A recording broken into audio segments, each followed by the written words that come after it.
All right, so we talked about corporate culture and governance last time. Today we need to talk about the meaning and value of work. And one of the reasons that this is important as marketers is because one of the things that we seek to do as marketers is ensure that all aspects of the firm are contributing to creating value for our customers or constituents or our partners or whatever it is. If you're in a nonprofit or if you're in a governmental agency, they still use marketing. And so one of the big questions is what is, as part of this broader question of, what is it I can know? How can I know it? What is the correct course of conduct? And the question of governance is, how do we reconcile this quest for a good life with having to work? Work is generally something that a lot of us feel that we just sort of have to endure because we weren't born independently wealthy. I can tell you unequivocally that if I had been born a Kennedy or if I was born into Donald Trump's family, I wouldn't be here right now. I would be on an island somewhere with my yacht, sipping a Mai Tai or doing anything other than standing here talking about the meaning and value of work. But maybe I don't know that I'm all that exceptional, but obviously other people have different sort of feelings and attitudes towards work. And one of the versions of the text that used to be, and I don't think it's the current version of the text, and I don't really care which version you use, but one of the ones that I looked at that I like was the case study at the beginning of the text on the meaning and value of work and great jobs, talked about Pat Tillman, who was an NFL player. And you all probably don't remember this because the first Gulf of ancient history, or actually, I guess it was the second Gulf War. He was this NFL player, and when we were attacked, he went into the Army. He gave up, and he went in as an enlisted person into the Army. What does an enlisted man in the Army make? What does an NFL player make? Let's see if I can find what his salary was the year that his NFL salary the year that he enlisted. I was going to look that up before class, and I got a little distracted.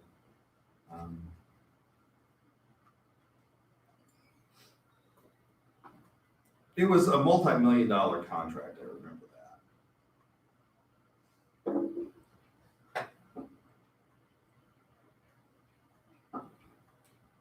Let's see if Wiki has it.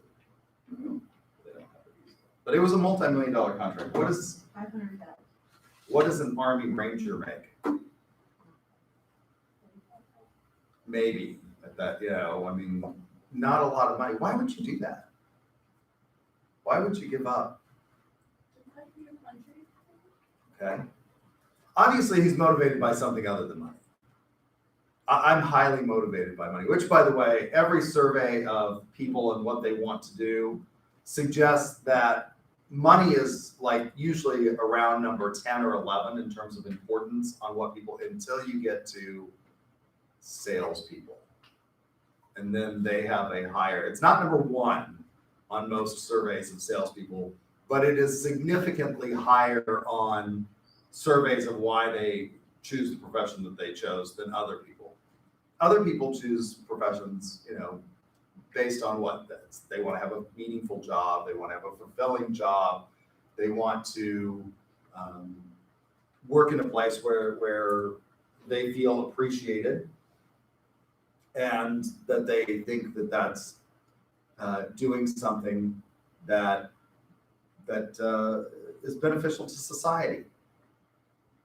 Now, not everybody can have those jobs, right? Somebody, well, I guess you don't have to. In an ideal world, we wouldn't have cigarette manufacturers, but somebody, I guess, has to make the cigarettes.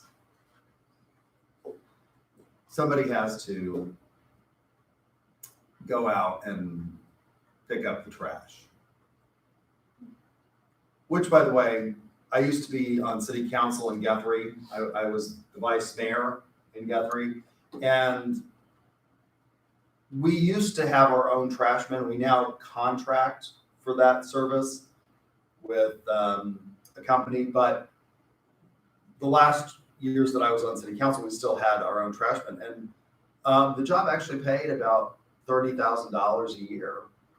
And it's not a bad job. In the olden days when I was a kid, and you can see a rather old movie that was about trash men, where Emilio Estevez and Charlie Sheen played garbage men. And it was kind of a dirty job at that point in time. If you see the movie, I can't remember what the title of the movie is, but you can Google Charlie Sheen and Emilio Estevez, a movie together, and they played these trash men. And they, in order to make the job fun, they would do things like roll the lids down. In the olden days when I was a kid, trash cans were these kind of metal containers that were made out of aluminum, I guess, and they had a lid that came off of it completely, and they would like practice, bowling with the lids down the street. But trashmen actually at that point in time had to pick up, and everybody had different size containers. There wasn't a standard sort of unit. They had to pick it up and actually dump it into the back of the trash truck. That's not what it is today. When I have to start reading students' essays, sometimes I think I might like to be a trash man, because all you do now is you ride around in a truck. It's got this arm that comes out, grabs the big blue container that we have here in Oklahoma City, and dumps it automatically into.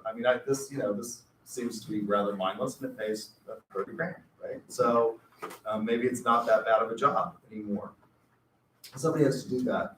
So what would motivate Tillman to give up, this big career in the NFL and go to work in the Army? Well, it's obviously something more than just money. So what is the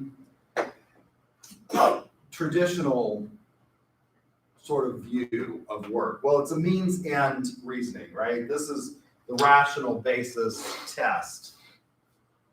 So you have a means, an end, and there should be a nexus here, right? This is the rational basis test. Why is it that we go to work? Well, most of us in this room have to work. Most of us, we're not born into the Trump family or the Kennedys or the Vanderbilts, and we have to go to work and earn a living, if for no other reason than to just sort of survive. And there's this dichotomy that's set up, glory versus contempt. And the challenge is given the importance of this activity that we will engage, the best years of your life will be spent working. The retirement years at the end are not the great years. The golden years. There was a show when I was growing up that was rather popular about aging with dignity and grace, called The Golden Girls. How many of you remember or heard of it? It plays constantly on Lifetime television or something, or one of those channels, about 4 women who are sharing a home in Southern Florida and living out their golden years. Well, it makes it look rather okay, I suppose. But the truth is that the best years of your life, the years when you feel the best, are going to be spent vast majorities of time at work. And when you're not at work, the retirement years are not necessarily great years for most people. So how do we make this just and fair and humane? So in the meaning of work, in a book called Habits of the Heart by Bella et al., they talk about 3 different types of work. The lowest form of work is a job. The lowest level of work is a job. A job is something that you do in order to achieve this means to an end, in order to get money. But your identity is divorced from that activity. So what's a job? Which, by the way, one of the things that I tell students is that when you go into the professional world, as some of you are going to go into the sales profession, some of you went to the sales competition and career fair that we had last week, and you indicated that you met lots of great employers, and they've already started reaching out to you. They're contacting people. They're highly interested in hiring salespeople. So you want something that's more than a job. What does it mean that it's divorced from your identity? So one of the first things that people will ask you when they first meet you is, what do you do? And I tell students, and I do not ask this question of people when I first meet them, because people ask that question not because they have any interest in you, really.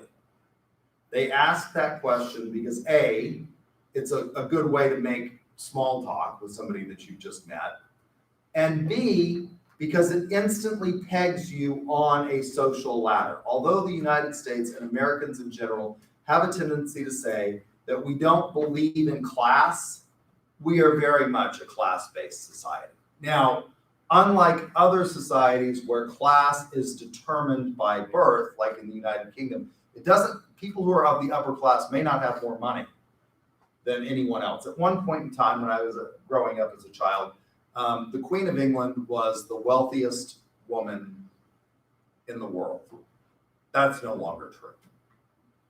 She's not the wealthiest woman in the world. She's wealthy, but she's not the wealthiest woman in the world. Who's one of the wealthiest women in the world? Oprah. Yeah, she's a billionaire. She's built an empire.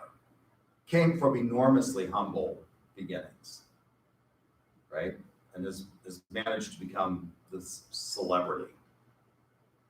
So there are lots of people who have become far more wealthy than the Queen. I think the author of the Harry Potter series, I think I read that she has surpassed the Queen's wealth. She's a subject of Her Majesty, the Queen. She is British. The last time I checked, J.K. Rowling, and I think she's wealthier than the Queen. The Harry Potter franchise is absolutely huge.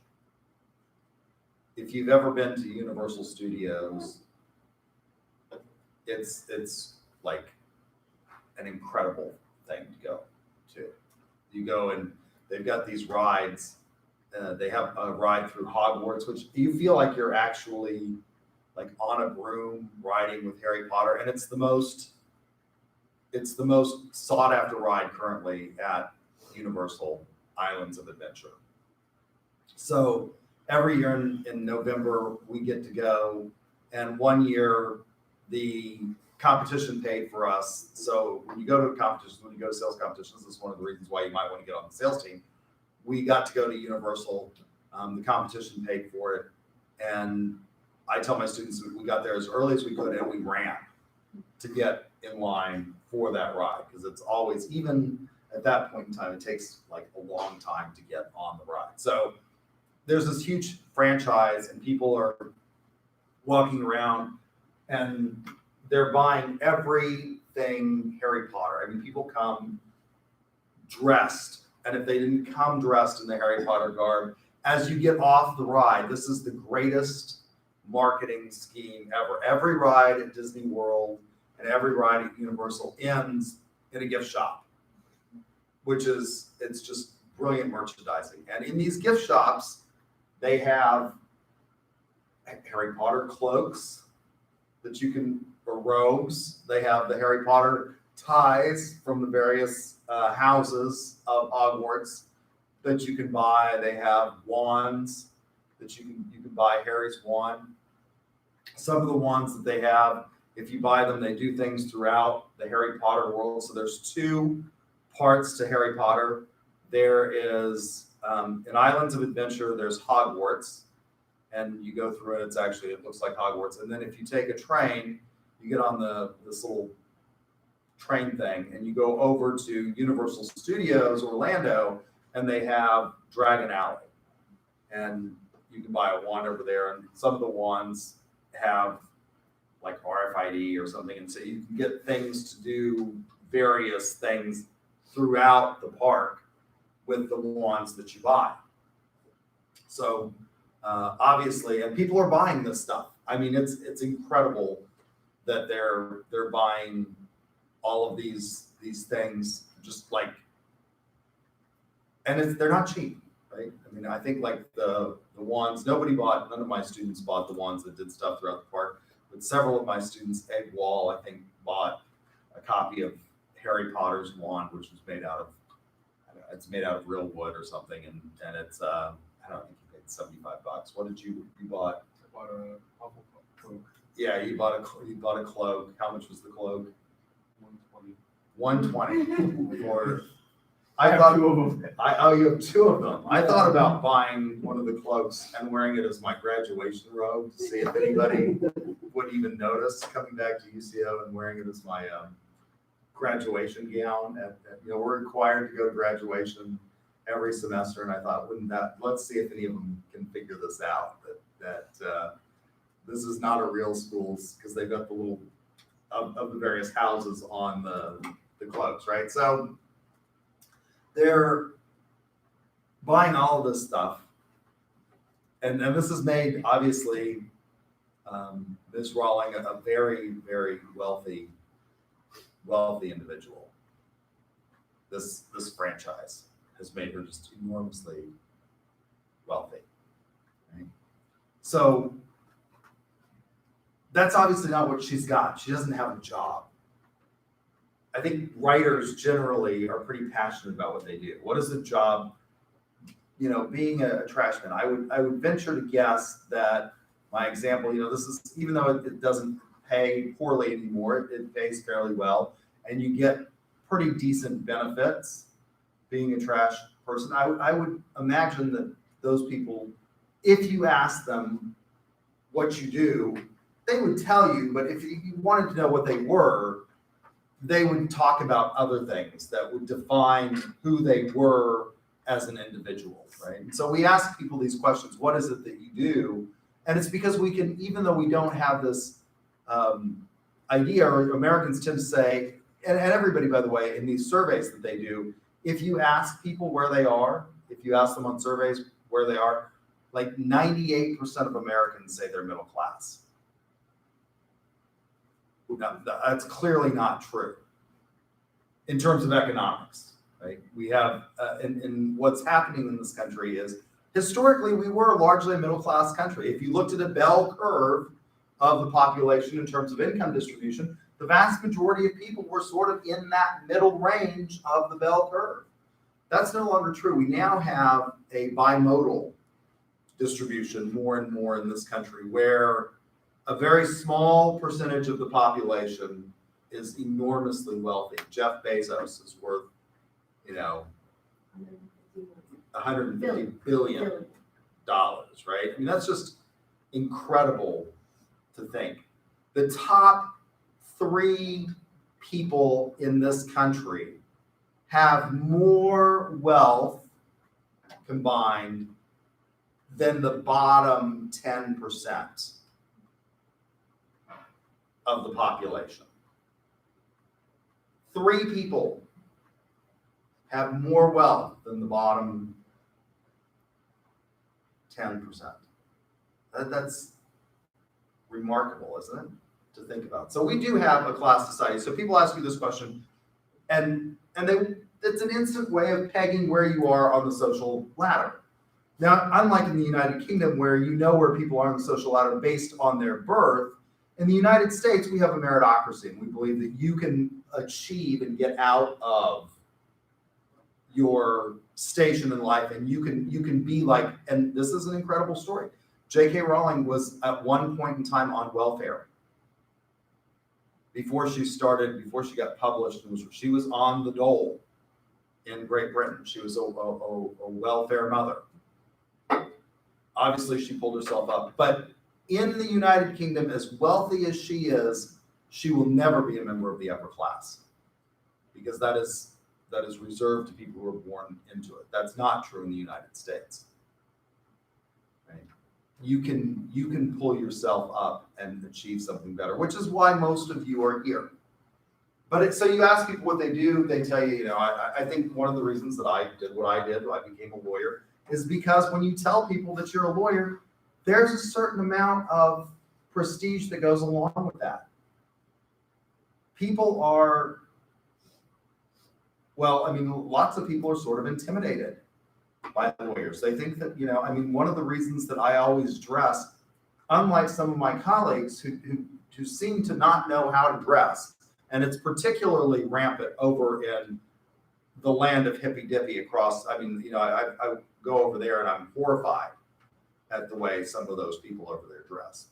But I sort of dress like I think a lawyer should dress, right? So that when bad things happen to you in my presence, you are not caught unaware. Right? When people think that lawyers, we know big words, and people have sort of a reverence. Maybe not so much anymore, but it's certainly better than saying I am a garbage collector. I can say I'm a college professor. That's got a certain amount of panache to it.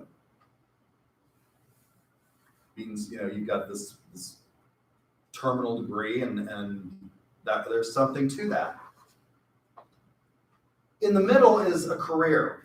This is a job in which there is a close connection, so more of a nexus. So a rational basis means that's very low bar, but you can have greater or lesser degrees, varying degrees of a connection between these things. A career is what most of you want. There is a close connection between your identity and the activity that you do in order to earn a living. What are careers? Well, I'm somebody who's licensed by the state of Oklahoma to sell property, and there's some prestige to that, right? Realtors, if they're good at their job, they make quite a bit of money. You're dealing in transactions that are complex. Because we have something in this country called the statute of frauds, real property, in order to be sold, has to be in writing, and those contracts are not easy to understand. And realtors help you navigate that world, right? Some of you might want to go into, one of the things that a lot of our students want to do is they want to go into drug, into pharmaceutical sales or into medical device sales. That's really, for a lot of our students, it seems to be a very attractive field to go into. Why? There's money to be made, and unlike some of the other sales, you're actually dealing with people that are fairly sophisticated. If you are a pharmaceutical rep, who are you talking to? Doctors, right? You're going into hospitals and talking to doctors. That's fun. These are smart people that you get to talk to. If you're selling medical devices, you're talking to, hospitals. My sister-in-law, who sells medical devices, she sells an oncology device currently. She actually knows how. She goes into the operating suite, and technically she can't touch the device if it's on a live patient, because that's called the unauthorized practice of medicine. But she tells the doctors how to do it, how to operate the device. That's kind of interesting, isn't it? And that's sort of fascinating to get to do that. Her father was a doctor. This is, she's interested in this. And so she's, and she's good at it. So that's a career. The highest level in the meaning and value of work is a calling. And in a calling, the thing that you should know for an exam is there is no, I forgot to pass the worksheet. There is no differentiation between the identity of the individual and that which they do. I really view being a lawyer, although I'm a college professor, I view being a lawyer as being a calling. It doesn't matter where I'm at or what I am doing, 24 hours a day, 7 days a week, I am subject to the disciplinary rules of the bar associations to which I belong. So the first bar association that I joined was the Oklahoma. I took the Oklahoma bar and I passed the Oklahoma Bar Association test, the exam that they give, the nightmare twice a year. That is the bar, and I took that and I passed it. And then I became a member of the Western District in the federal courts. So you have to be admitted to each of the federal courts individually. I got admitted to the Western District, I got admitted to the Northern District, and I got admitted to the Eastern District. And all of these bars have their own rules and regulations, and you are subject to them all at all times. If I'm on a cruise ship in the Bahamas and I swindle you out of, lots of the cruise ships, they have casinos. Not so much anymore because now we have so many casinos all over the United States. By the way, a couple of years ago, Oklahoma had more earthquakes than California. That's no longer true anymore because we've stopped the deep water injection wells. It's not the fracking that actually they think leads to it. It's the disposal wells where they shoot high pressure water, the salt water that comes out of the wells, back into the earth. They're now disposing of that in different ways. But they think that's one of the things that led to a lot of the earthquakes. They've stopped doing that, and as a result, how many of you have felt an earthquake in the last year or two? Hasn't been one in forever. It's been, it was like almost every week for a while in Guthrie, and now we've really reduced the number of them as a result of stopping the injection well process. So we had a couple, I guess it was about 7 years ago, 5 or 7 years ago, we had more earthquakes in California, and we had more casinos than Nevada in Oklahoma.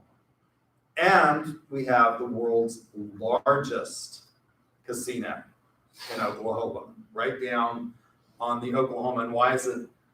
Texas doesn't have Indian gaming.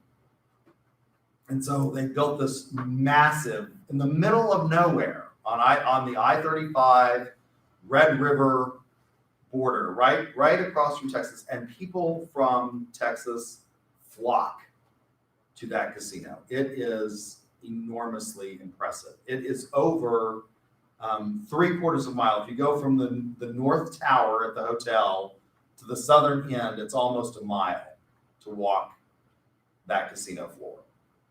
That's amazing, isn't it? And it's table games. So casinos are not as big a deal on cruise ships, but when it was only Las Vegas and Jersey City that had gambling, cruise ships all had a casino on them, and people would go on cruises so that they could go out into international waters and gamble. And if I'm on this cruise ship with you and I, steal your ticket out of the machine, I've not only committed a crime, but I'm also subject to the disciplinary proceedings of the bar associations to which I belong. And so you're a lawyer all the time. And even if you don't commit a crime, if I do certain things to you that are unethical, you could file a bar complaint against me and I could be held responsible and I could lose my license to practice law.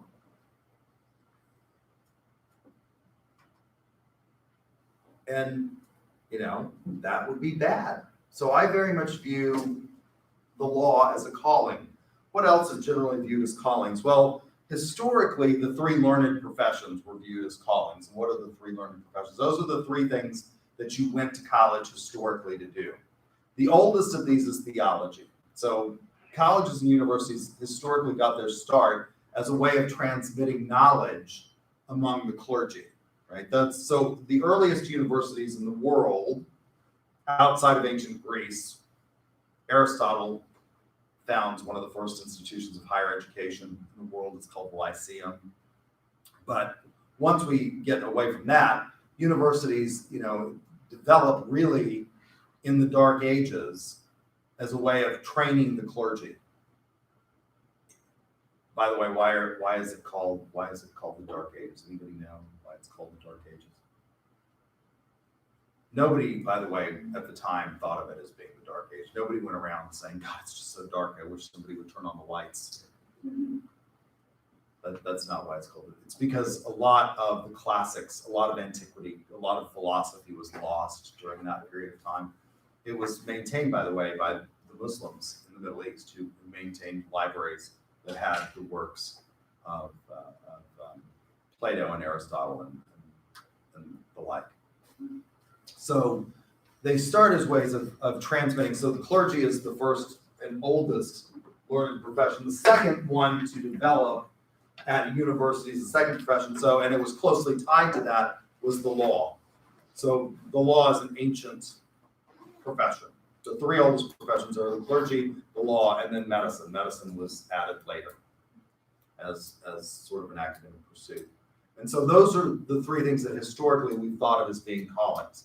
When you go into the priesthood or you go into the ministry, it's a calling. You're called by God, right? And when you go into the law, you really should have a love of this.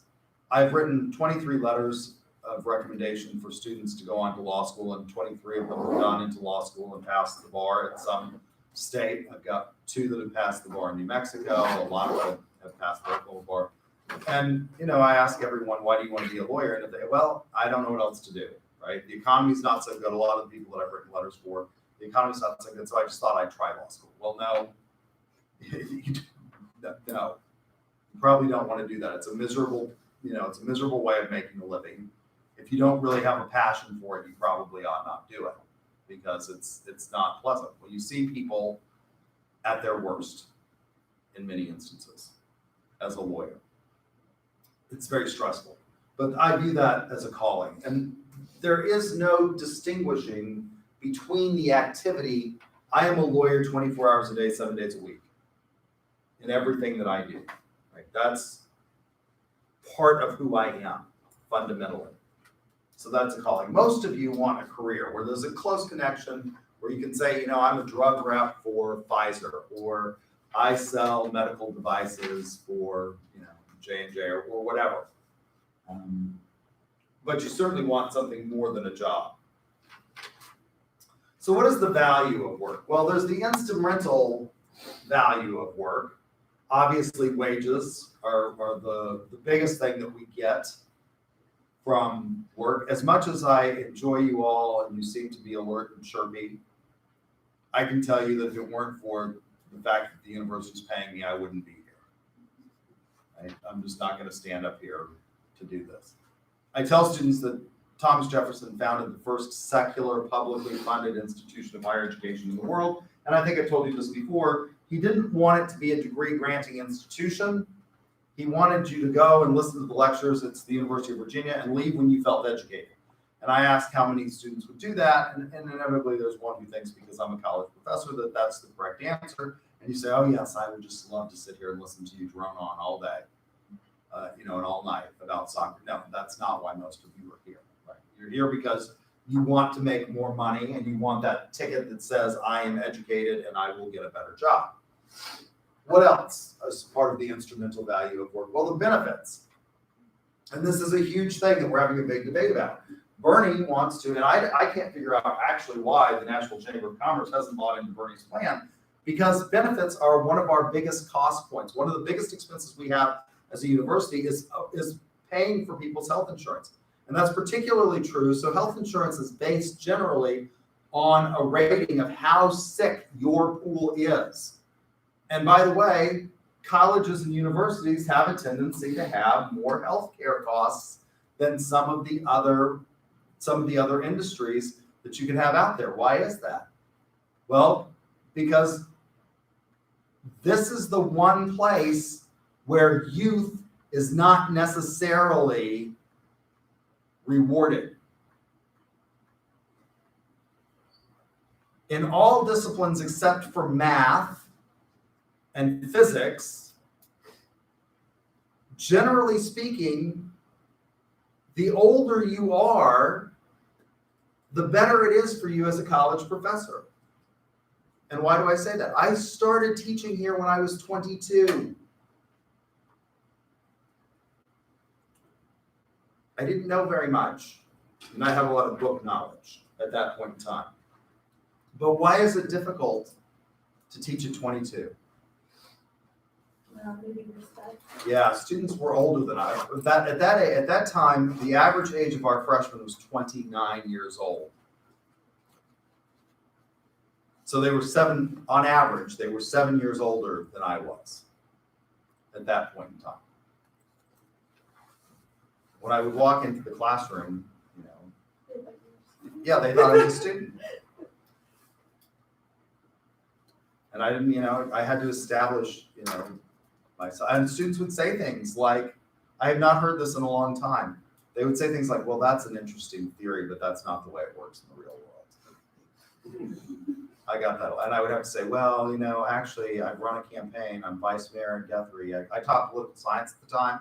So, yeah, this is kind of the way it works in the real world. But I would get that. I don't get that anymore. Students sort of expect, you look old and you probably know something about this.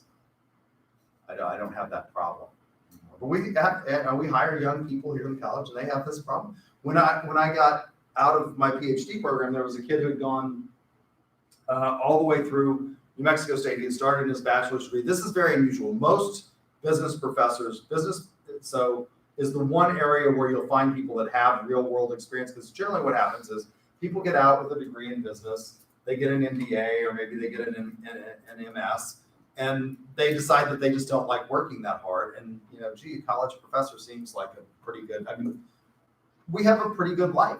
It's an interesting life. I get to stand up here and talk about what I want to talk about. You have to listen to me. And, I wanted to be a country and Western superstar, but I'm a tone-deaf, flat baritone. There's a karaoke machine within 100 miles. I will find it. And I will be there. And my friends just cringe every time I do karaoke.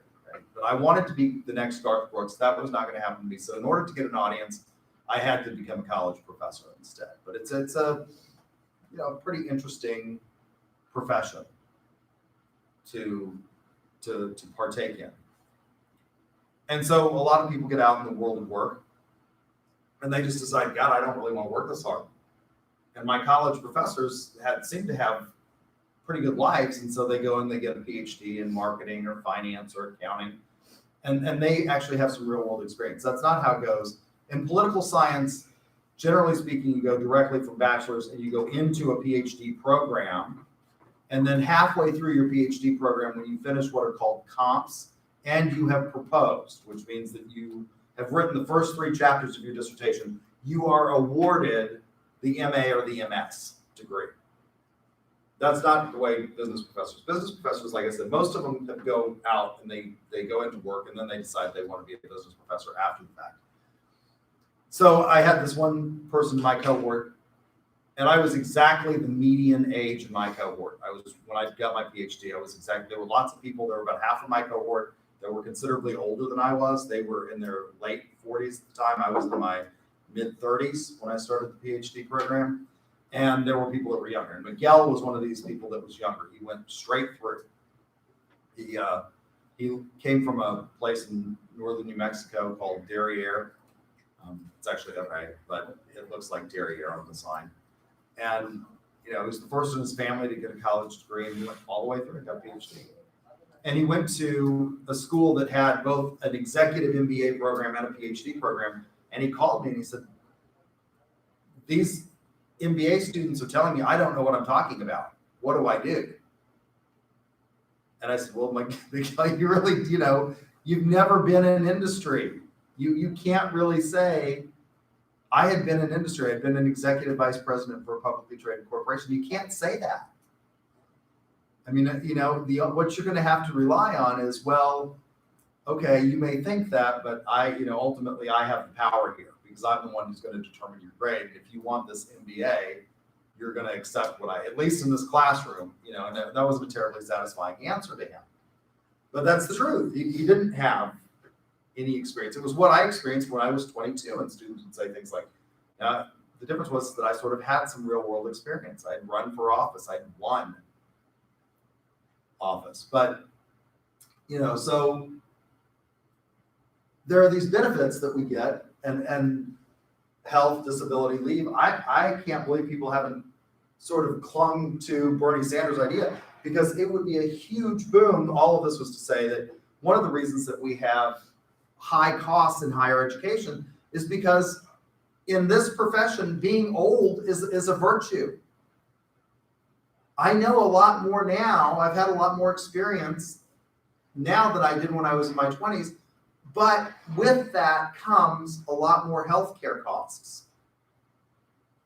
And if we had nationalized healthcare, the school wouldn't be paying, or they would pay a fraction of what they're paying. If they added, what they would do under Bernie Sanders' plan, for example, is instead of currently the school pays 7% payroll taxes on you, and you pay part of the percentage of payroll taxes up to, I think it's $180,000 in wages.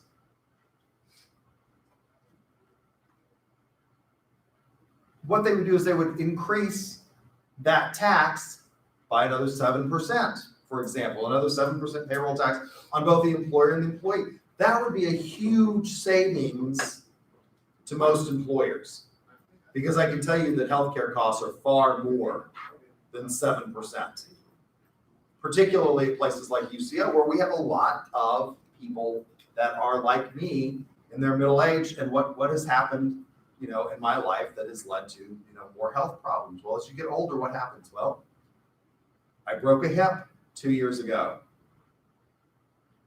That was expensive. I now have to take, more drugs as a result of breaking my hip.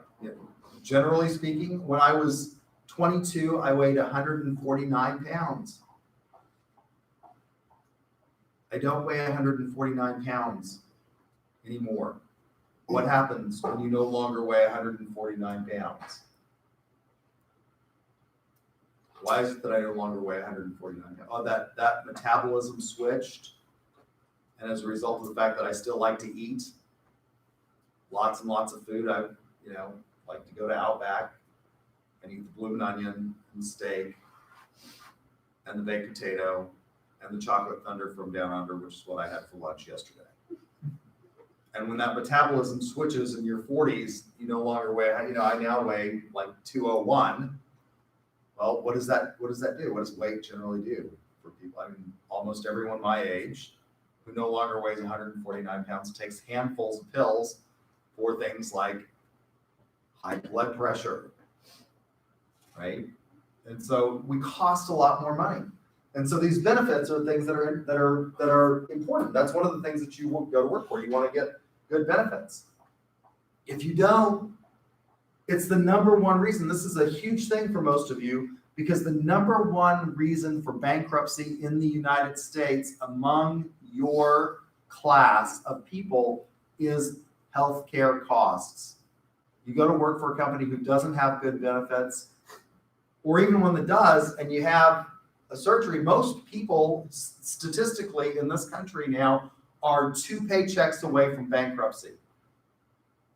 I have a benefit-rich plan here at UCO, but when I broke my hip, what do you think that cost? Well, what's a benefit-rich plan? A benefit-rich plan is one where, let's say they pay 80% and you pay 20% of the costs up to a maximum out-of-pocket cost.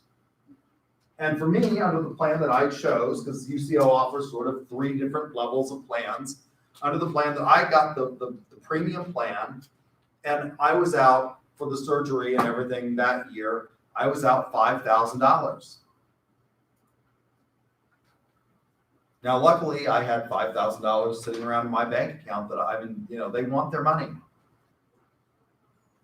But I was out $5,000. If you don't have a lot of people choose plans where the deductible is $10,000. Why is that? Well, because the monthly out-of-pocket expense for a lot of people, if they have their family on these plans, is more than they can afford. And so they calculate the risk. What's the risk that I will have an incident that will be more than $10,000? Well, it's not likely. If I had chosen that plan instead of the one that I chose, I would have been out $10,000 in deductible. How many people can write a check for 10,000? 10,000? Well, no, okay, can't write it. What do? You put it on a credit card. Then something happens and you can't pay the credit card, and that's the number one cause of bankruptcy. So benefits are a huge thing in terms of the value of work that we get. But then there are also the psychic goods that come with work. Things that are not easy to quantify. These are things that are easy to quantify, these wages and benefits. The reason I go through all of this and talk about healthcare plans and 80/20 and things like that, these are all things that you should think about in terms of when you go to work for an employer. What is their healthcare that they're going to provide me?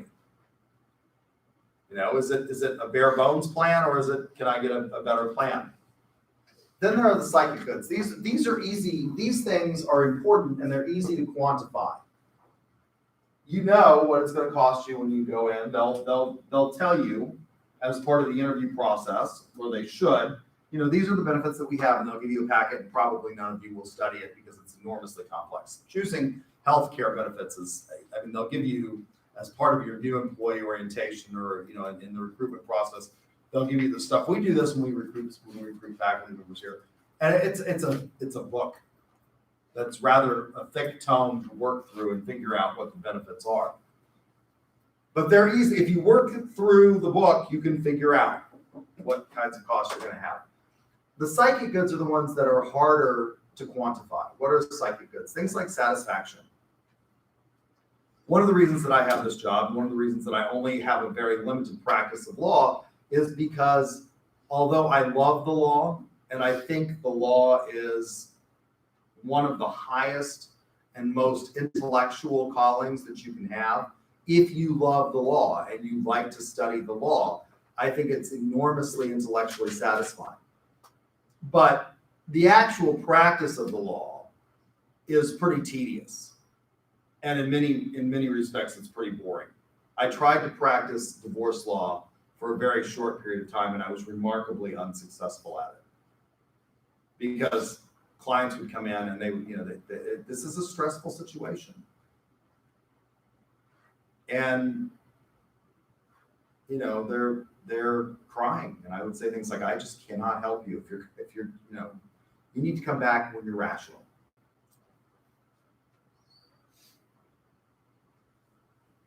And, that didn't work out so well. Let me see if I can find this contract from this lawyer. It's a great example of how to engage in a negative sell or negative marketing. I may still have it in my email. I should have thought about that this morning.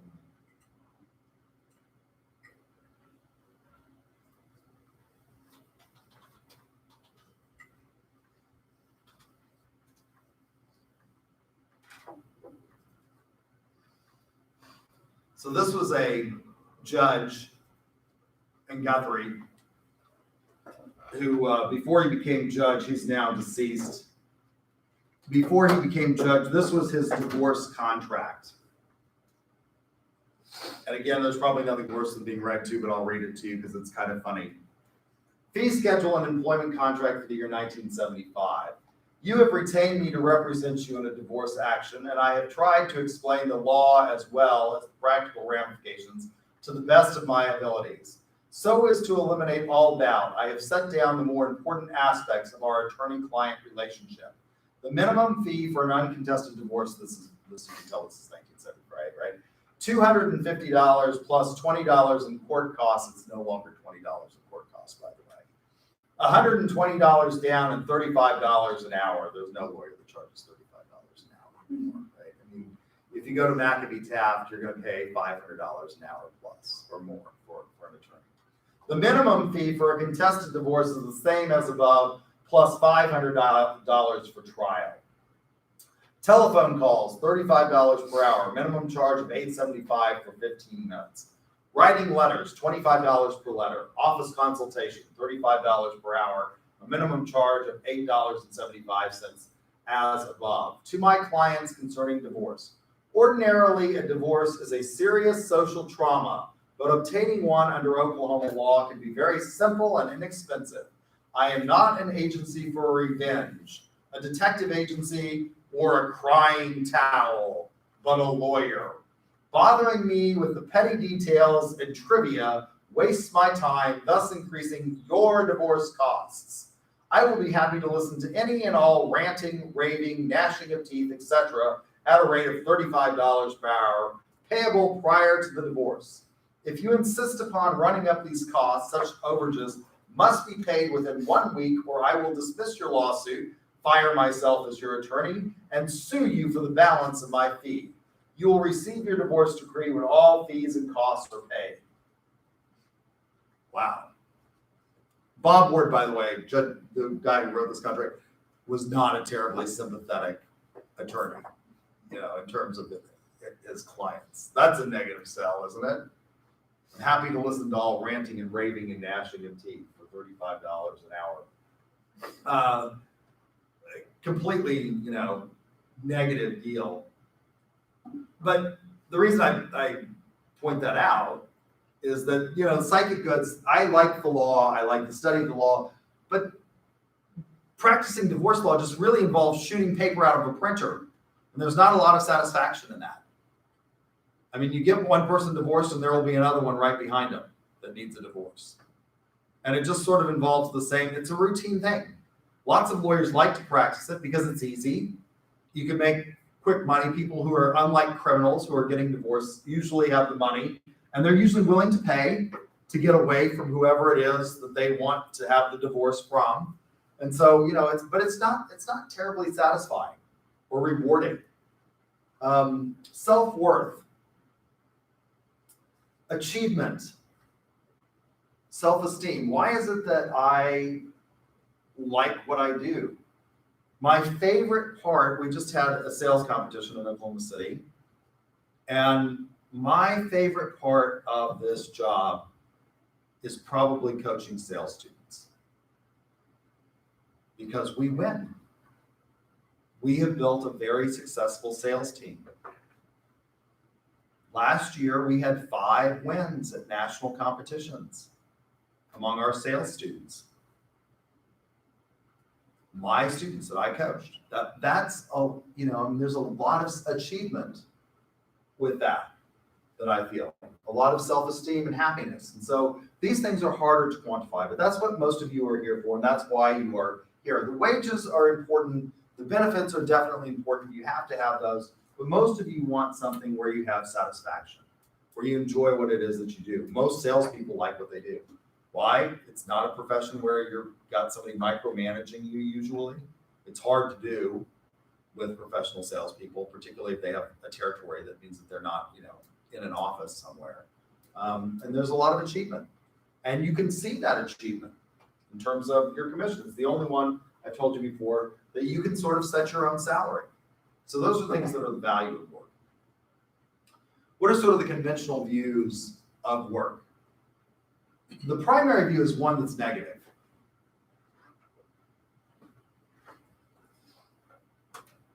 Then there's sort of a middle view, and then there's a hedonistic view. And by the way, working is talked about in your textbook, Studs Terrell, where he talks about, by its very nature, this is about, ulcers and gnashing of teeth. So what is the human fulfillment model of work? This model views work as the antithesis of that sort of traditional view of work. It says that people can develop their full potential in their work. And while I will tell you that if I were independently wealthy, I wouldn't be here, I do get a certain amount of satisfaction out of this job. Out of, seeing students transform. We're all about transformative learning here at UCO. I sort of think all learning is transformative, but I get a certain amount of satisfaction in watching students graduate and go get jobs that they want to have at companies that they want to have. So, you can develop your full potential. It can build character. Particularly with going to competition and working with sales students, I've learned as much from them as they have probably learned from me. It has built my character. And it's interesting to hear their life story. When you go and you do these things, and you go to competitions, you learn a lot about your students. You learn about their background, their likes, their dislikes, their passions, the things that they're interested in. And I've learned as much about them as they have from me. And it's a character building experience. Right? So that's a human fulfillment model. The liberal model of work recognizes that not everybody can have this sort of idealistic, let's sit around in the lotus position and talk about things. There are going to be people that are going to have to fulfill these jobs that are not terribly rewarding and are not terribly satisfying. And maybe if they're not carefully structured, less than ideal in terms of how they treat people. But the liberal model, or sort of the synthesis view of work, is an in between. This conventional model of work is that work is oppressive, it's hard, we should avoid it. And if you can make enough money, my brother wants to retire, and he will, in 10 years at 45. He can do that. But I can tell you, he hates his job. He's an attorney. He's a tax attorney for Goldman Sachs. He hates his job. It's stressful. He's constantly, under pressure. Before he became a tax attorney, he took no antidepressants or anything like that. After going to work for Goldman, he is on an antidepressant and anti-anxiety pills. Because his poorest client, to be his client, you have to be worth $50 million.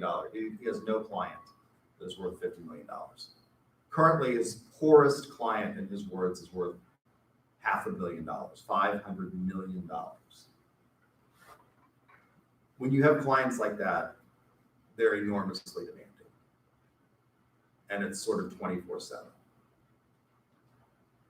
And he thought he became a tax attorney because he's like, well, I'll only work for a very short period of time every year. But when you're a tax attorney for clients like that, they don't file taxes.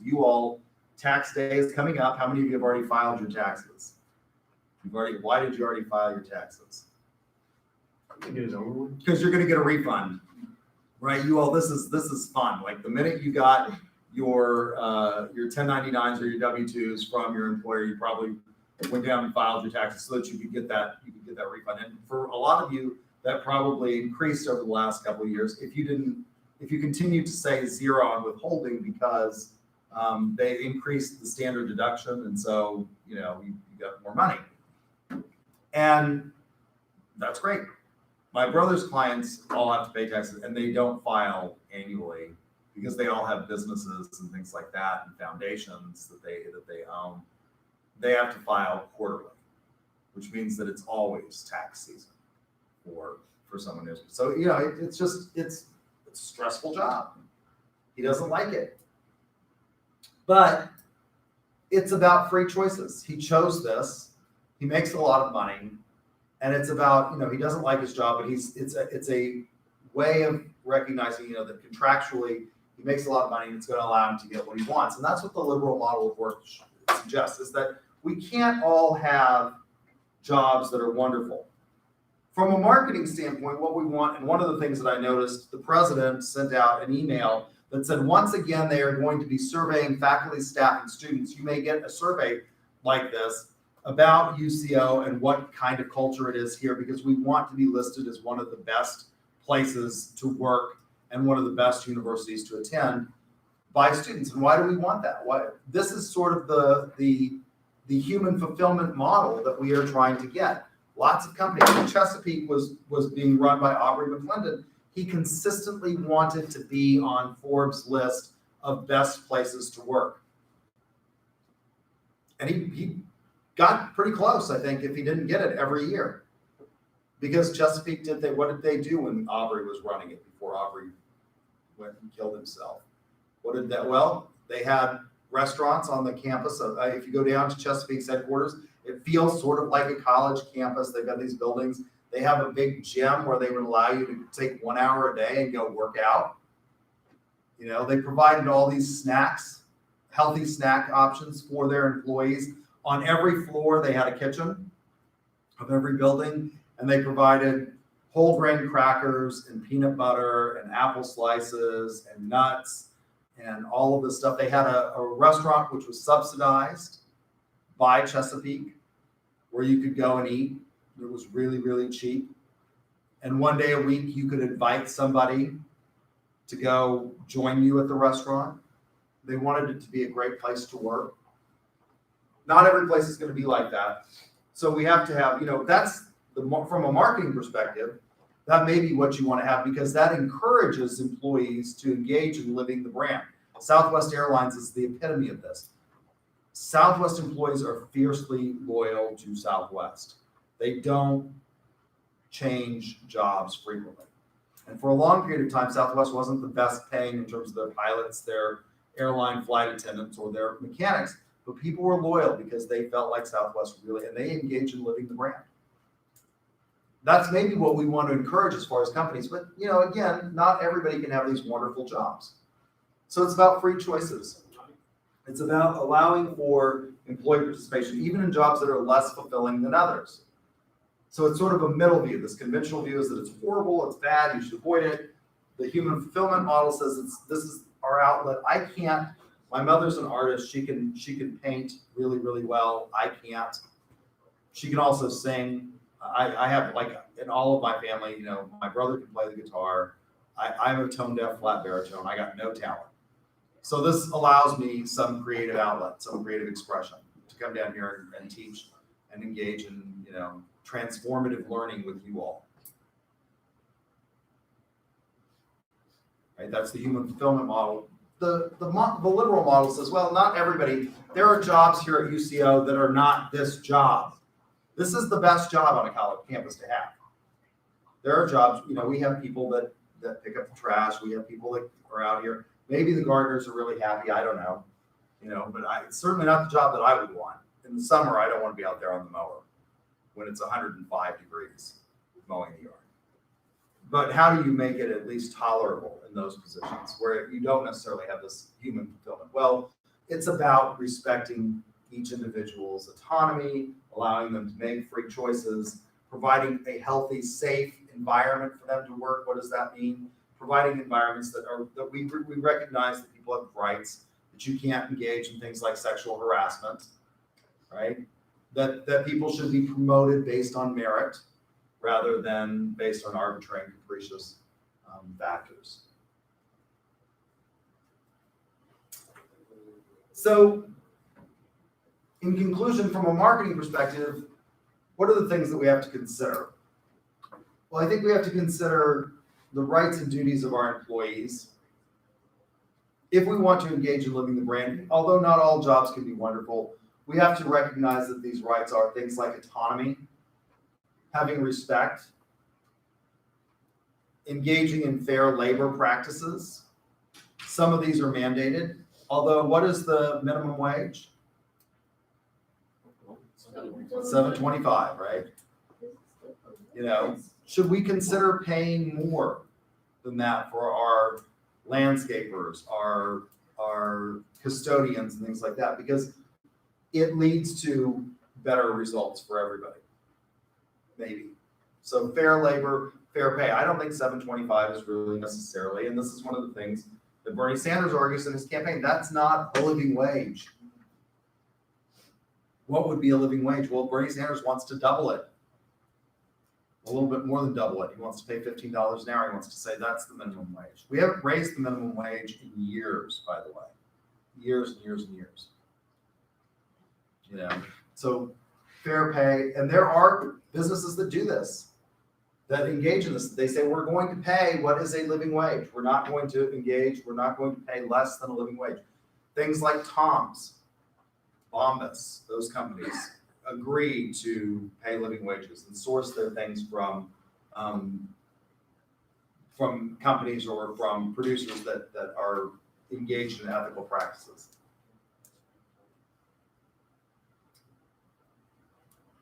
respecting our employees, providing for health and safety, and competence. Right? So there's a trade-off of these goals and these rights of both employees and employers, and it's a balancing act that we have to engage in. Any questions? All right, well, I'm letting you go about 10 minutes early. If you feel cheated, you let me know. We will not have class this Thursday because I will be at a competition. So I've given you an assignment as part of, you're supposed to be working on your article reviews or your group projects. So we'll be working on those. We will not have a class this Thursday, so we'll meet again a week from today. And if you feel cheated by that, you just call me. I'll be in New Orleans, and I'll be happy to talk to you calmly and slowly over the phone about, employee rights and benefits. We can talk about your employment package that you've got currently and determine whether or not your employer is fair and balanced, just like Fox News. Right? Okay, have a good afternoon.